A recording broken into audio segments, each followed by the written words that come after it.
దేవుని పరిశుద్ధ నామానికి సమస్త ఘనత మహిమ. ప్రార్థన చేసుకుందాం. ప్రియ పరిశుద్ధ తండ్రి, జీవం గల దేవ, వాక్యమైన దేవ, మీ వాక్యం ద్వారా మాతో నీవు మాట్లాడి మమ్మల్ని బలపరిచి నడిపించి మహిమ పొందుకోమని యేసుక్రీస్తు పరిశుద్ధ నామమున ఈ ప్రార్థనకి వేడుకుంటున్నాను తండ్రి, ఆమేన్. దేవునికి స్తోత్రము కలుగును గాక. ప్రియ దేవుని బిడ్డలారా, క్రీస్తు యొక్క మూలోపదేశములు మనము ధ్యానం చేస్తున్నాము. అందులో భాగంగా చివరి ఉపదేశాన్ని మనము ఆరంభించాము. చివరి ఉపదేశం ఎటర్నల్ జడ్జ్మెంట్, నిత్యమైన తీర్పు. ఈరోజు మనము ఈ యొక్క వీడియోలో క్రీస్తు న్యాయపీఠం అనే అంశాన్ని ధ్యానము చేద్దాం. The judgement seat of Christ. ఇంతకు ముందు నేను చెప్పాను, క్రీస్తు న్యాయపీఠము ఎదుట విశ్వాసులు నిలబడతారు. Christians who believed in Jesus Christ will stand before the judgment seat of Christ. అంటే రక్షణ పొందుకున్న నీవు నిలబడతావు, రక్షణ పొందుకున్న నేను నిలబెడతా. ఎందుకు నిలబెడతాం అవన్నీ కూడా మనము ధ్యానము చేయనయ్యున్నాము. ప్రియ దేవుని బిడ్డలారా, మనము ఈ అంశంలోనికి వెళ్ళక మునుపు 3 విషయాలను మనము తెలుసుకోవాలి. దేవుడు మనలను దేని బట్టి క్వాలిఫై చేస్తారు? 1, యేసు ప్రభువును బట్టి మనం పరలోకానికి క్వాలిఫై అయ్యాం. I'm not talking about that. దాని గురించి నేను మాట్లాడటం లేదు. కనుక చాలా బోధకులు అంటారు, యేసు ప్రభువే మన ఎస్, యు ఆర్ క్వాలిఫైడ్. దేని కొరకు? దేవుని రాజ్యములో ప్రవేశించుటకు. కానీ దాని తర్వాత దేవుని రాజ్యములో మనం ఏమిగా ఉండాలో, ఏమి చేయాలో, దేవుని రాజ్యములో ఎంత ముందుకు కొనసాగాలో అనేది నీవు నేను మన దేహముతో చేసిన కార్యములు, అవి మంచివైనా సరే చెడ్డవైనా సరే, దాని ఫలమును మనము క్రీస్తు న్యాయపీఠం ఎదుట పొందుతాము. ప్రియ దేవుని బిడ్డలారా, దేవునికి స్తోత్రం. The prime qualifying factor in the final exam. దేని బట్టి క్రీస్తు న్యాయపీఠం ఎదుట నీవు ప్రతిఫలాన్ని పొందుకుంటాం. మొట్టమొదటిది, how much you have learn to love. ఎంత నీవు ప్రేమించడము నేర్చుకున్నావు, ఎంత నీవు ప్రేమించడము నేర్చుకున్నావు. ఇందులో లోతుగా నేను వెళ్ళదలుచుకోలేదు, ఎందుకంటే ఆ topic is judgement. So I don't want to go how to love, do you love, అవన్నీ I don't want to talk all those things. ఎంత నువ్వు ప్రేమించడము నేర్చుకున్నావు, అదండి దాన్ని బట్టి ఇవాల్యుయేట్ చేయబడతావు నీవు నేను.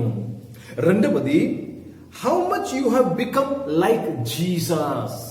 ఎంత యేసు ప్రభులాగా మారేవు, ఎంత యేసు ప్రభు స్వరూపంలోనికి మార్చబడ్డావో అది పరీక్షింపబడతాది. మూడవది, how faithful and obedient to the Lord you have been. దేవునికి ఎంత విధేయతగా, ఎంత నమ్మకముగా నీవు జీవించావు అనేది 3వ క్వాలిఫైయింగ్ ఫ్యాక్టర్. కనుక మర్చిపోదండి, ప్రేమలో ఎదగాలి. రెండవది, యేసు ప్రభు స్వరూపంలోనికి మార్చబడాలి. మూడవది, నమ్మకత్వము మరియు విధేయత. So these are 3 qualifying factor, prime qualifying factors to receive the reward, receive the fruit from Lord Jesus Christ. దేవునికి స్తోత్రము కలుగును గాక. So with this background, let us get into the judgment seat of Christ. ప్రియ దేవుని బిడ్డలారా, దీన్ని scenes of judgement అని heading పెట్టి మొదటి సీన్ అనగా క్రీస్తు న్యాయపీఠం అనే మొదటి సీన్ ని మనం ఈ సమయంలో ధ్యానము చేస్తున్నాము. There are 4 scenes of judgment and I am today talking about the first scene of judgment. ప్రియ సంగమా, అది మొదటి సీన్ ఆఫ్ జడ్జ్మెంట్ ఏంటంటే, మొదటి తెర ఏంటంటే క్రీస్తు న్యాయపీఠం. రాసుకుంటున్న వారు రాసుకోండి, క్రీస్తు న్యాయపీఠం, the judgement seat of Christ. దీనిని బీమా సీట్ అని కూడా అంటారు. BEMA, బీమా సీట్. రోస్ట్రం అనగా ఒక ఎత్తబడిన స్థలము. ఎత్తబడిన స్థలములో న్యాయాధిపతి కూర్చుంటాడు. ప్రభువైన యేసుక్రీస్తు వారు కూర్చుంటారు. అందుకే ఇది క్రీస్తు న్యాయపీఠం అనే బైబిల్లో రాయబడ్డాది. ఇది క్రీస్తు న్యాయపీఠం అనే బైబిల్లో రాయబడ్డాది. దేవునికి స్తోత్రము కలుగునుగా. So who is going to judge? Jesus Christ is going to judge here. Jesus Christ is going to judge here. దేవునికి స్తోత్రము కలుగును గాక. మరలా చెప్తున్నాను, this is only for believers. This is only for people who have entered into heaven. దేవుని రాజ్యములో పరలోకములో ప్రవేశించిన వారు క్రీస్తు న్యాయపీఠం ఎదుట నిలబెడతారు. కనుక దేవునికి స్తోత్రము కలుగును గాక. కొన్ని వచనాలు మనము ఈ సందర్భంగా చదివి ముందుకు వెళ్దాం. 1 పేతురు పత్రిక 1వ అధ్యాయము 17వ వచనాన్ని చదువుదాం. 1 Peter chapter 1 and let us read verse 17. పక్షపాతం లేకుండా క్రియలను బట్టి చూడండి, పక్షపాతము లేకుండా, గుర్తుపెట్టుకోవాలి, పక్షపాతము లేకుండా. నువ్వు ఒక పాస్టర్ గారు అని, లేక నువ్వు ఒక పాస్టర్ గారు కుటుంబంలో నువ్వు పుట్టే ఉన్నాయి, లేక నువ్వు ఒక ఘనమైన వ్యక్తి అని కాదండి. నీ తీర్పు, క్రియలు తీర్పు పక్షపాతం ఉండదు. చదువుదామా?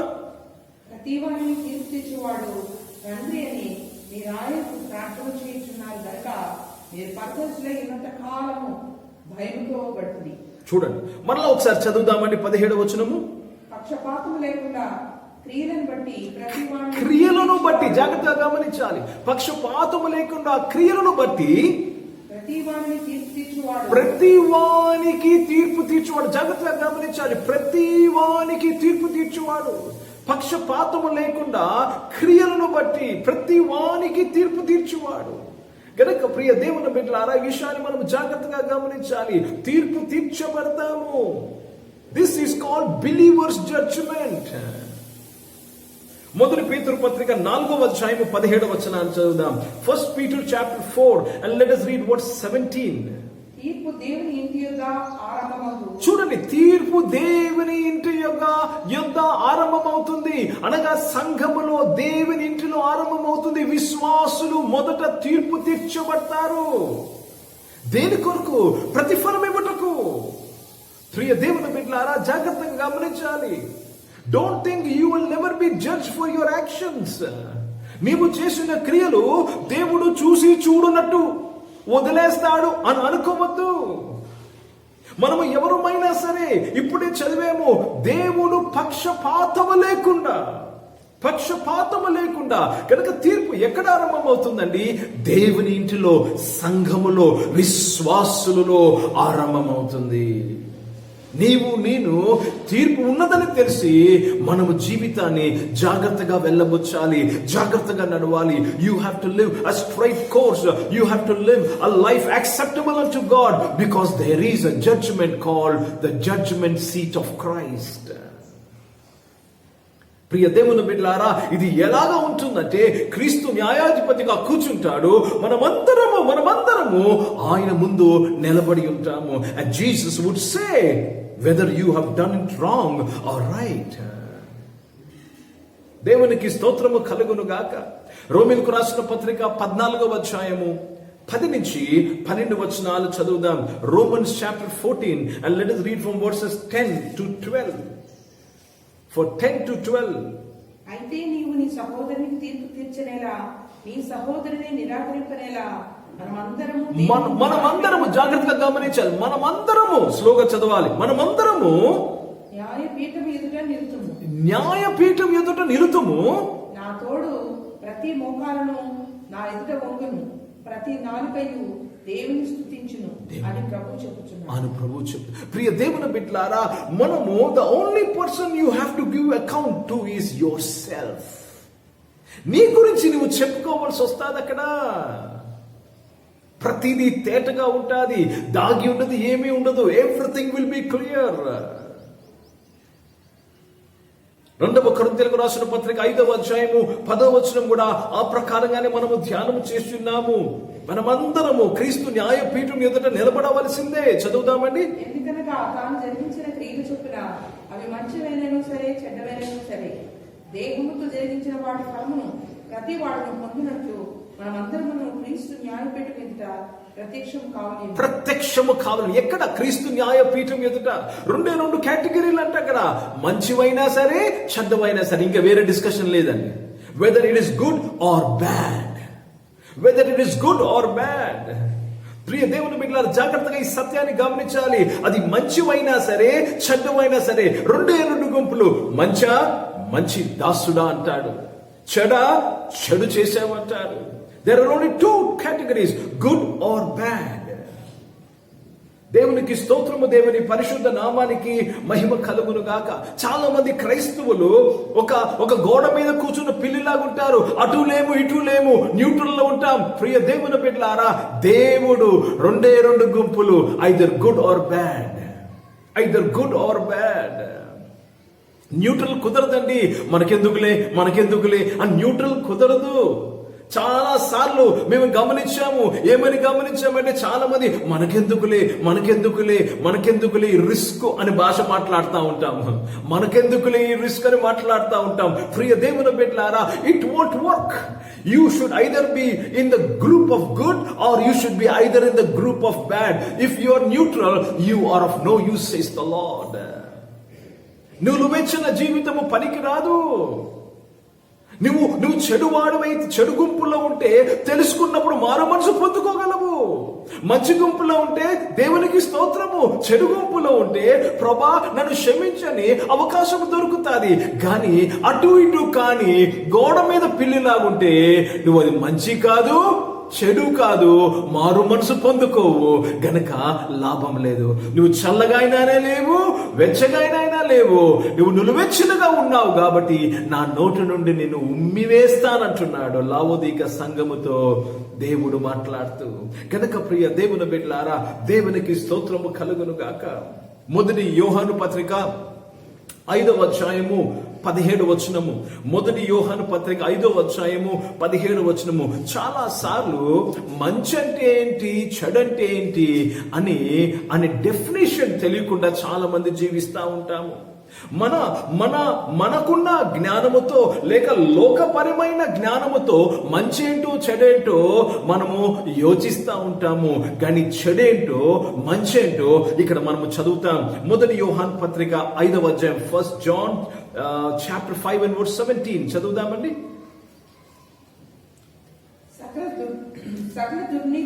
సకల దుర్నీతియు పాపము అయితే, చూడండి, సకల దుర్నీతియు పాపమే. There is no more explanation to it. సకల దుర్నీతి పాపమే. మరలా చదువుదాం, పూర్తిగా చదువుదాం. సకల దుర్నీతియు పాపము అయితే మరణము కాని పాపము కలదు. దేవునికి స్తోత్రము కలుగును గాక. సకల దుర్నీతి పాపమే. All unrighteousness is sin. All unrighteousness is sin. సకల దుర్నీతి ఏంటండి? దుర్నీతి అంటే ఏంటి? దుర్నీతి అంటే ఏంటి? What is unrighteousness? దుర్నీతి అంటే ప్రియ దేవుని బిడ్డలారా, దేవుడు చెప్పింది చేయకపోవడమే దుర్నీతి. దేవుడు ఈ రోజు నన్ను చర్చకు వెళ్ళమన్నాడు, నేను చర్చకు వెళ్ళలేదు, దట్ ఈస్ అన్రైచియస్నెస్. దేవుడు నన్ను వెళ్ళి ఫలానా వారికి సహాయం చేయమన్నాడు, నేను సహాయం చేయలేదు, దుర్నీతే. సో పాపం అంటే ఏమనుకుంటున్నారు? దేవుడు చెప్పింది ఈరోజు నాకు ఏమి చెప్పాడో అది నేను చేయకపోతే పాపం. అది బైబిల్లో సరే రాసుంది, ఏంటి మంచిదో ఏంటి చెడుదో బైబిల్లో రాసుంది. కానీ ప్రతిదినము దేవుడు నీతో మాట్లాడతాడు తెలుసా? ప్రతి ఉదయం దేవుడు నీతో మాట్లాడతాడు. దేవునికి స్తోత్రము కలుగును గాక. ప్రతి ఉదయం దేవుడు నీతో మాట్లాడతాడు. రేమా వర్డ్ అంటాం దాన్ని. రాయబడిన వాక్యము లోగోస్, కానీ rhema word, the voice of God ద్వారా దేవుడు నీతో మాట్లాడతాడు. ఈ రోజు ఫలానది చేయమని ప్రార్థన చేస్తాం. ప్రభా రేపటి గురించి నాకు నడిపింపు దయచేయని ప్రార్థన చేస్తాం, కానీ ఆయన చెప్పినట్టు చేయమే. కనుక సకలమైన దుర్నీతి పాపమై ఉన్నది. సకలమైన దుర్నీతి పాపమై ఉన్నది. కనుక దేవునికి స్తోత్రము కలుగును గాక. నువ్వు దేవుడు చెప్పినట్టు నువ్వు చేస్తున్నావా నీ జీవితంలో? దేవుడు చెప్పినట్టు నిర్ణయాలు తీసుకుంటున్నావా? దేవుడు చెప్పినట్టు నువ్వు ప్రేమిస్తున్నావా, క్షమిస్తున్నావా, దయ చూపిస్తున్నావా? దేవుడు చెప్పినట్టు నువ్వు ప్రవర్తిస్తున్నావా? సకలమైన దుర్నీతి పాపమే. దేవునికి స్తోత్రము, దేవుని పరిశుద్ధ నామానికి మహిమ కలుగును గాక. కనుక 3 విషయాలు ఇక్కడ మనం గమనించాలి. ఈ యొక్క క్రీస్తు న్యాయపీఠం ఎదుట ఇది వ్యక్తిగతంగా నీకు తీర్పు తీర్చబడుతుంది. వ్యక్తిగతంగా, గ్రూప్గా కాదు, ఫ్యామిలీగా కాదు, భార్యాభర్తలుగా కాదు, స్నేహితులు గుంపు కాదు, లేక చర్చ అందరూ కలిసి కాదు. నువ్వు ఒక్కదానివే అక్కడ నిలబడతావు. It is individual. రెండవది, నీ దేహముతో చేసిన కార్యముల గురించి, నీ దేహముతో చేసిన కార్యముల గురించి. మూడవది, అది మంచివైనా సరే చెడ్డవైనా సరే, good or bad, that's a thing. This 3 things you should remember. ఇది వ్యక్తిగతమైనది. ఆ రోజు నీ సంఘము గాని, మీ పాస్టర్ గారు గాని, మీ పాస్టరమ్మ గారు గాని, మీ భర్త గాని, మీ భార్య గాని, మీ పిల్లలు గాని, నీ తోటి ప్రేయర్ వారియర్స్ గాని అక్కడ నీతో నిలబడరు. నువ్వు ఒక్కడివే నిలబడతావు. It's individual. ఈ తీర్పు ఇట్స్ ఇండివిజువల్. రెండవది, నీ దేహముతో చేసినది. మూడవది, గుడ్ ఆర్ బ్యాడ్, మంచివైనా సరే చెడ్డవైనా సరే. కనుక ప్రియ దేవుని బిడ్డలారా, దేవునికి స్తోత్రము, దేవుని పరిశుద్ధ నామానికి మహిమ కలుగును గాక. But the only assessment of service you offer to Jesus. దేవునికి కృతజ్ఞతాస్తుతులు చెల్లిస్తున్నాను. నాలుగవది, it is not for condemnation. 3 విషయాలు చెప్పాను కదండి. ఒకటి ఏం చెప్పానండి? వ్యక్తిగతమైనది, దేహముతో చేసినది, మంచిదా చెడ్డదా. నాలుగోది, నీకు శిక్షావిధి ఇవ్వటకు కాదు, నాట్ ఫర్ కండెమ్నేషన్. నువ్వు నిజమైన క్రైస్తవుడు అయితే నిన్ను శిక్షించుటకు కాదు. యేసు ప్రభు వారికి నీవు చేసిన సేవ అసెస్ చేయబడుతున్నది. యేసు ప్రభు వారికి నీవు చేసిన సేవ అసెస్ చేయబడుతున్నది. ఒక సంస్థలో పనిచేసినప్పుడు సంవత్సరాంతరములో వారు ఏం చేస్తారు? ఈ సంవత్సరం అంతా మనం ఎలా పనిచేసామో అని అసెస్ చేస్తారు. అసెస్మెంట్ జరుగుతుంది. టీచర్ అయితే మంచిగా పిల్లలకు పాఠాలు చెప్పారా, ఒక ఇంజనీర్ అయితే మంచిగా పనుల్లో బాగు చేశాడా అని అసెస్మెంట్ జరుగుతుంది. కనుక యేసు ప్రభుకు నీవు అందించిన సేవలు క్రీస్తు న్యాయపీఠం ఎదుట పరీక్షింపబడతాయి. కనుక దేవునికి స్తోత్రము కలుగును గాక. కొన్ని వచనాలు బైబిల్లోంచి సమయంలో ధ్యానిద్దాం. దీని సంబంధమైనది యోహాను సువార్త 3వ అధ్యాయము 18వ వచనాన్ని చదువుదాం. యోహాను సువార్త 3వ అధ్యాయము 18వ, gospel according to Saint John chapter 3 verse 18. దేవునికి స్తోత్రము కలుగును గాక. ఆయన విశ్వాసముంచు వానికి తీర్పు తీర్చబడదు. విశ్వసింపని వాడు దేవుని అద్వితీయ కుమారుని నామమందు విశ్వసించలేదు కనుక వారికి ఇంతకు మునిపే తీర్పు. అంటే నీకు తీర్పు కాదు. ఈ తీర్పు నిన్ను శిక్షించుటకు కానే కాదు. గుర్తుపెట్టుకోండి, క్రీస్తు న్యాయపీఠం ఎదుట నీకు జరగబోయే తీర్పు నిన్ను శిక్షించుటకు కాదు, కేవలం నీకు ఫలం ఇవ్వటకు, నిన్ను అభినందించుటకు, గుడ్ బాయ్ గుడ్ గర్ల్ అని చెప్పుటకు. కనుక ఈ నరక విషయము భయపడని అవసరం లేదు. క్రీస్తు న్యాయపీఠం ఎదుట నువ్వు పొందుకోబోతున్న ప్రశంసల కొరకే. It is not for condemnation. యోహాను సువార్త 5వ అధ్యాయం 24వ వచనం. John chapter 5 verse 24. John chapter 5 verse 24. నా మాట విని నన్ను పంపిన వాని యందు విశ్వాసముంచువాడు నిత్య జీవము గలవాడు, వాడు తీర్పులోనికి రాక, చూడండి తీర్పులోనికి రాక మరణములో నుండి జీవములోనికి దాటి ఉన్నాడు. గనక దాటి ఉన్నాడు. నీకు ఈ తీర్పు, క్రీస్తు న్యాయపీఠం అనే తీర్పు నిన్ను శిక్షించుటకు కాదు. ఇది ఫస్ట్ సెటిల్ అవ్వాలి. మనం నెక్స్ట్ వీడియోలో నెక్స్ట్ స్టెప్ లోకి వెళ్ళక ముందు ఇది బాగా మీ మైండ్ లోకి రావాలి. నిన్ను ఖండించుటకు కాదు అనే ఆ 4వ మాట కింద ఈ రెఫరెన్సెస్ రాసుకోండి. నీవు మరణము నుంచి జీవములోనికి దాటి ఉన్నావు. So this judgement is not to condemn you. ఇంకొక వచనాన్ని చదువుదాం. రోమిలకు రాసిన పత్రిక 8వ అధ్యాయం 1వ వచనం. రోమిలకు రాసిన పత్రిక 8వ అధ్యాయం 1వ వచనాన్ని చదువుదాం. కాబట్టి ఇప్పుడు క్రీస్తు యేసునందున్న వారికి ఏ శిక్షా విధియు లేదు. క్రీస్తు యేసునందు వారికి ఏ శిక్షా విధియు లేదు. చదువుదామా తర్వాత. క్రీస్తు యేసునందు జీవమునిచ్చు ఆత్మ యొక్క నియమము పాప మరణముల నియమము నుండి నన్ను విడిపించాను. కనుక దేవునికి స్తోత్రము కలుగును గాక. మరలా ఈ 4 విషయాలు మీ ముందు నేను పెడుతున్నాను, జాగ్రత్తగా గమనించాలి. క్రీస్తు న్యాయపీఠం మీద నిలబడినప్పుడు దట్ ఈస్ అన్ ఇండివిజువల్, వ్యక్తిగతమైనది. రెండవది నీ దేహముతో చేసిన పనుల గురించియే. మూడోది గుడ్ ఆర్ బ్యాడ్, మంచివా చెడ్డవా. నాలుగోది నిన్ను శిక్షించుటకు కాదు, నిన్ను ఖండించుటకు కాదు. కనుక ప్రియ సంఘమా, ప్రియ దేవుని బిడ్డలారా, మనము దేవునికి అందించిన సేవలు, క్రైస్తవుడుగా మన పని ఏంటండి? దేవునికి సేవలు అందిస్తున్నాము. జత పనివారము. ఒక ఉద్యోగం చేస్తున్నా, చర్చిలో అయినా, బయట అయినా, ఎక్కడున్నా, నువ్వు ఇంట్లో ఉన్నా, ఒక హౌస్ వైఫ్ అయినా, ఒక బిజినెస్ మ్యాన్ అయినా, ఏమైనా సరే నీవు ఏమి చేస్తున్నావు? క్రీస్తుకు సేవలు అందిస్తున్నావు. సరే, మీ పిల్లలకే భోజనం వండుతున్నావు, కానీ నీకు తెలుసా క్రీస్తుకు సేవలు అందిస్తున్నావు.